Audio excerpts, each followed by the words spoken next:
আসসালামু আলাইকুম dear audience. জীবনে যেটা দেখেননি আজকে আমি সেটা দেখাবো আপনাদেরকে। এই যে দেখেন, একটা গরুর বাচ্চা প্রসব করাবে ডাক্তার ওবায়দুর রহমান। আমরা এখন এই মুহূর্তে সেটাই আপনাদেরকে দেখাবো। ডাক্তার বলছে যে আসলে প্রথম বাচ্চা হবে, তো অবস্থাটা খুব কমপ্লিকেটেড। জরায়ুর মুখ ছোট।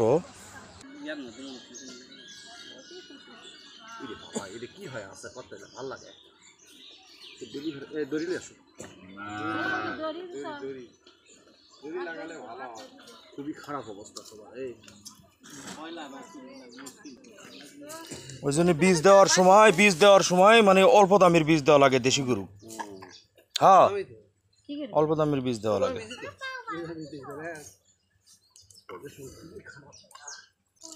এটা আসলে অনেক আশ্চর্যের,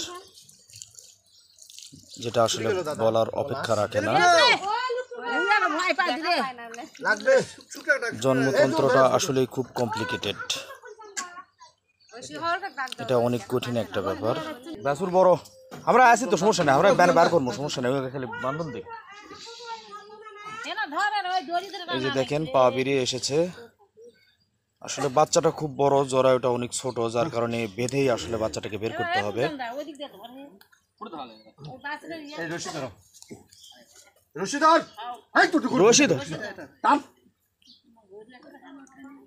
আসছে ইনশাল্লাহ, আসা গেছে লাও, যত জোরে টানবিন টানো, ইনশাল্লাহ হয়ে গেছে জোরে। আল্লাহু আকবার, টানো আল্লাহু আকবার, ইনশাল্লাহ কোনো সমস্যা নাই, কিছু হবে না, গরুর কিছু হবে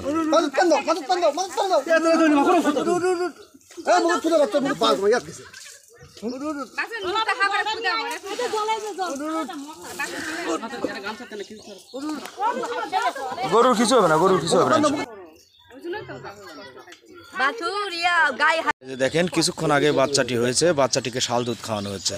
আনন্দ দা ভাই, বাচ্চা দেখে তো খুব খুশি ভাই না? খুশি ভাই, আলহামদুলিল্লাহ। খুশি হওয়াটাই সবচেয়ে বড় কথা ভাই। আসলে যেরকম আপনার গাভীটা কিন্তু এই বাচ্চার উপযুক্ত না, তারপরেও আল্লাহর ইচ্ছায় দেখেন কত সুন্দর একটা বাচ্চা হয়েছে গাভীর। বাচ্চাটা কিন্তু আসলে বোক না, শাল দুধ খাওয়ানো হচ্ছে। আসলে শাল দুধটা খুবই উপকারী একটা ভূমিষ্ঠ হওয়া নতুন বাচ্চার জন্য।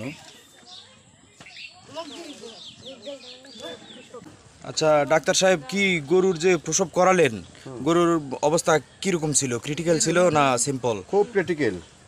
প্রথমবার বাচ্চা দেওয়া, বাচ্চা হচ্ছে বড়, বাচ্চা হচ্ছে ফ্রিজিয়ান বাচ্চা হচ্ছে বড়, খুব ক্রিটিক্যাল ছিল। পরে ইনশাল্লাহ সাকসেস হয়েছে।